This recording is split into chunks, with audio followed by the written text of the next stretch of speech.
station where unknown forces strike the edge of ecology.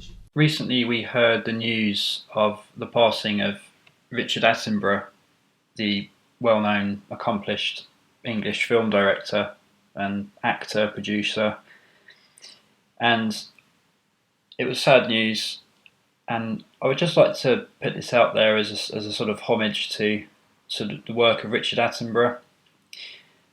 For many, he may not be a name that springs to mind when you think of well-known film directors, but he was a fantastically gifted film director and an actor. I was first brought to his work probably when I was around 14 or 15 years old, and I watched the movie A Bridge Too Far from the 1970s, which was a World War II war film about Operation Market Garden, and it really, at the time, it really blew me away. It's a fantastic war film, very underrated war film as far as I'm concerned, and the battle scenes in it are exceptionally well shot, even by today's standards, and I think the film came out in 1977. Very good cast, Sean Connery amongst others, but it's the scale of the battle scenes in this film. It really is quite incredible, the amount of aircraft involved in the battle scenes, the tank columns, the explosions, and it's quite realistic as well, the way it's done, and it all really is down to Richard Attenborough's skill at directing a movie and putting something like that into scope and actually getting it out there, because I don't think there would be many directors that at the time could have done a war film of that scale. I mean, there are many war films that were made during that decade, but none of them, I personally haven't seen any that really capture it in the way that film did. And it's a very powerful war film for various reasons. It's just a historic piece. It's not necessarily anti-war. It's more a sort of, it's pretty much a quite a damning film. It's a condemning film about the way that the generals in the Allied force didn't necessarily go about Operation Market Garden in the right way, and hence the name A Bridge Too Far. They kind of overextended and pushed themselves too far into occupied territory, and things would have been different if they had basically kept back slightly, not gone as far deep into the area as they did. But Attenborough's obviously very well known for other things. I mean, he was obviously very well known as the kind of kind old scientist in Jurassic Park from the 90s, and that's quite an iconic role, really. But I kind of take it back to Brighton Rock, which was a film that he didn't direct, but it was one of his early works. He was an actor in it.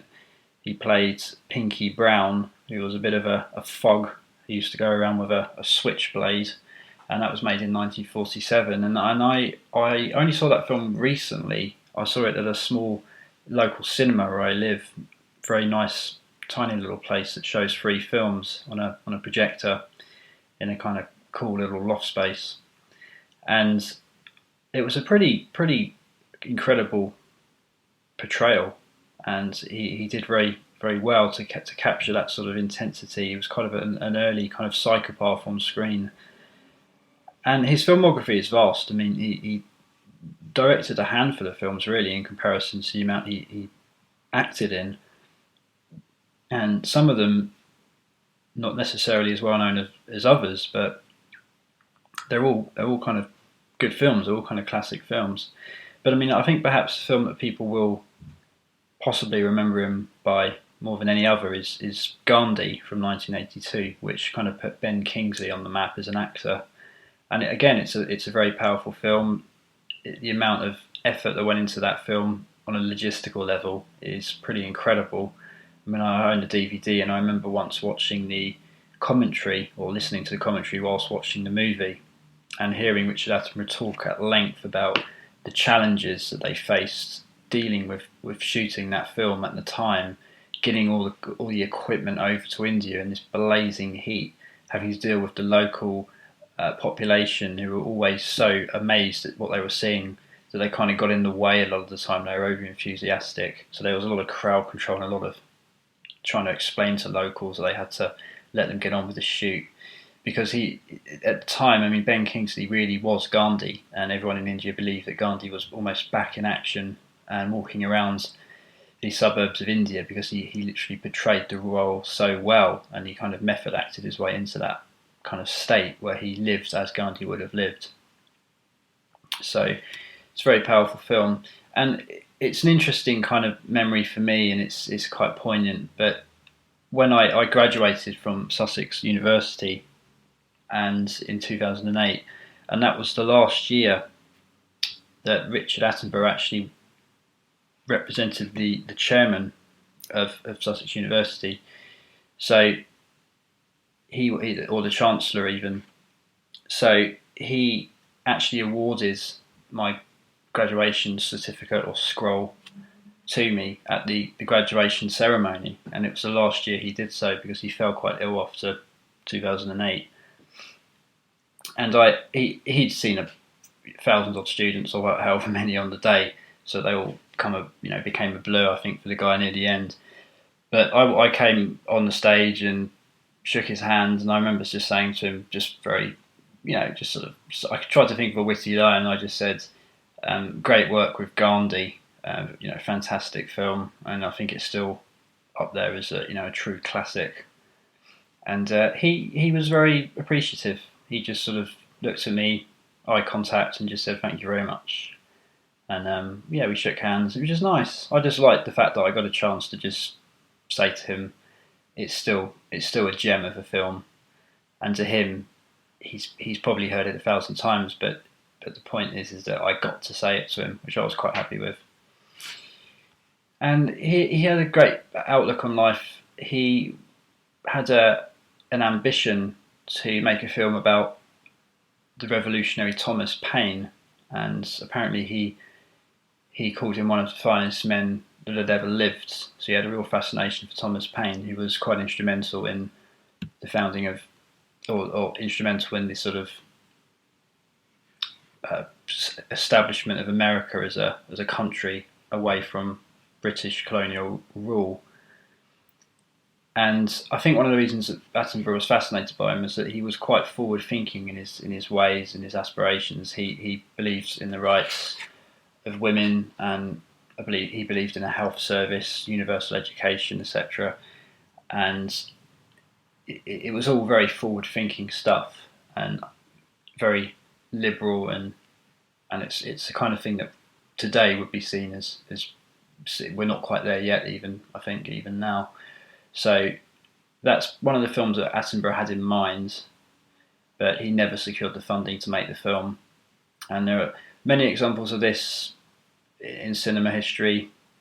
Kubrick famously wanted to direct Napoleon, a film about Napoleon, and for whatever reason, I don't know the specifics about why it didn't happen, but it never happened. And I'm guessing it may have been partly funding, or it was perhaps because Kubrick just didn't find the right screenplay, didn't quite feel that he could commit to it without the right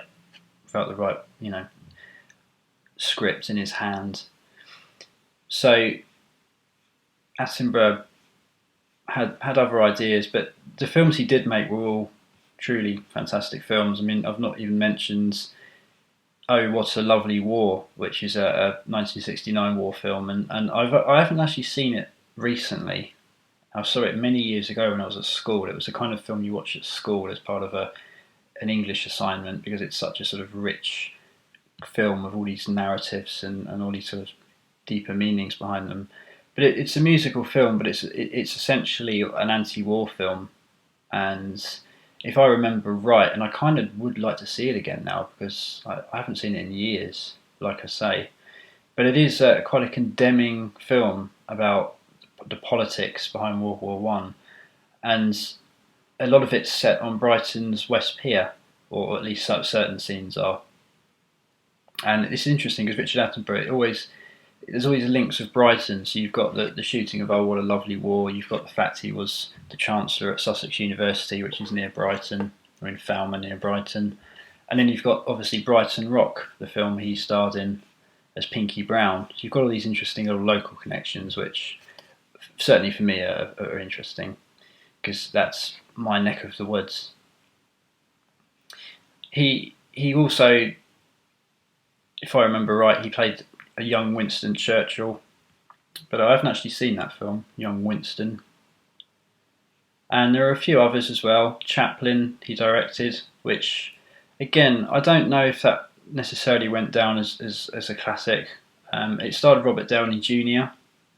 and it it came out in the late 90s, but I need to see that one. It's not a film I've seen.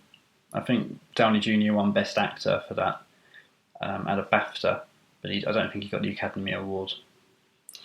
And obviously, as I mentioned earlier, Jurassic Park. That's sort of like the film that sort of, I think people, when they think of Richard Attenborough, they think of the guy in the white shirt and hat and walking stick from Jurassic Park.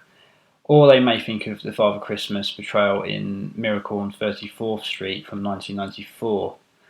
And that's a pretty fun film. And Attenborough does a fantastic job in that of portraying Santa Claus. So we're left with a strong body of work from a great man, a great film director, and a genuinely decent chap, as they say. And I'm just happy that I got a chance to shake his hand at my graduation ceremony, and it was a very nice moment, and I've got a picture of it, which was good to get to capture, because I think he was a really pioneering filmmaker, and he managed to get these serious movies out during a time when people weren't really directing films of the scope that he was attempting to achieve, such as Gandhi, I think, which is the big one. Obviously, that's the magnum opus, I guess, if you like. So, Richard Attenborough.